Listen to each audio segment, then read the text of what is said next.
എൻ്റെ പേര് പാർവത. ഞാൻ LKG ശീലാരെ പഠിക്കുന്നത്. ഞാനിപ്പോൾ പറയാൻ പോകുന്നതാണ് ഒരു കഥ. ഒരു ദിവസം ഒരു കാക്ക പറന്ന് വരുന്നുണ്ടായിരുന്നു. ആ കാക്കക്ക് ചൂടെടുത്ത് വരട്ടിട്ട് വെള്ളം കുടിക്കാൻ തോന്നി. അവന് പറന്നു പോയിട്ട് ഒരു ജഗ്ഗിനെ കണ്ടുപിടിച്ചു.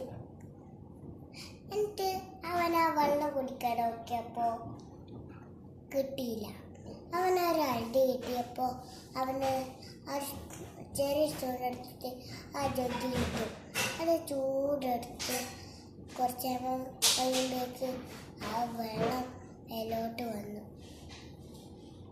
അപ്പോഴത്തേക്ക് അവന് എത്ര വെള്ളം വേണമെങ്കിൽ അവൻ കുടിച്ചു.